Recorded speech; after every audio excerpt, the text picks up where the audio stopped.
शुभम बायस्कर अमरावतीहून आपल्यासोबत जोडले गेले आहेत। तो शुभम, नेमकी काय परिस्थिती आहे, काय अफवा पसरल्या जात आहेत आणि काय सद्यस्थिती आहे, वस्तुस्थिती आहे ते आम्हाला सांगा।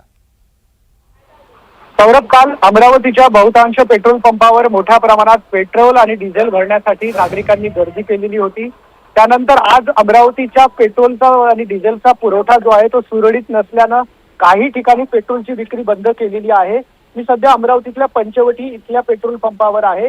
शैक्षणिक आणि एकूणच वेगवेगळ्या कंपन्या आणि वेगवेगळे प्रतिष्ठानं असलेला हा महत्त्वाचा भाग आहे। आपण याच पेट्रोल पंपाची ही सगळी दृश्य आहेत। या ठिकाणची पेट्रोल विक्री बंद करण्यात आलेली आहे। गेल्या 1 तासापूर्वी इथली पेट्रोल पंपाची विक्री जी आहे ती बंद करण्यात आलेली आहे। इथे पेट्रोलचा पुरवठा नाही आहे, त्याच्या कारणाने ही विक्री जी आहे ती बंद करण्यात आलेली आहे। आणि पेट्रोलची विक्री बंद केल्या कारणाने इथे येणारे जे ग्राहक आहेत ते आलापावली परत जात आहेत। एकूणच जर पाहिलं तर अमरावतीच्या पंचवटी भागामध्ये किमान 3 ते 4 पेट्रोल पंप आहेत। मोठ्या प्रमाणात इथे नागरिकांची पेट्रोल भरण्यासाठी वर्दळ असते। मात्र आता पेट्रोलचा स्टॉक संपलेला आहे आणि पेट्रोलचा स्टॉक संपल्या कारणानं ही विक्री जी आहे ती बंद करण्यात आलेली आहे। अमरावतीच्या अनेक पेट्रोल पंपावरची सुद्धा अशीच स्थिती आहे।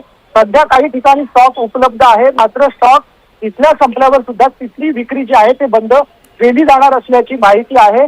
त्यामुळे आता या सगळ्या प्रश्नावर जिल्हा प्रशासन कशा पद्धतीने तोडगा काढतो आणि पेट्रोल आणि डिझेलचा जो तुटवडा निर्माण झालेला आहे त्यावर कशा पद्धतीने काम करते हे पाहणं महत्त्वाचं ठरणार आहे। सौरभ, निश्चितच शुभम, यावर अगदी बारकाईने लक्ष ठेवण्याचा त्याचे अपडेट्स आम्ही तुमच्याकडनं घेणार आहोत। तुर्तास धन्यवाद।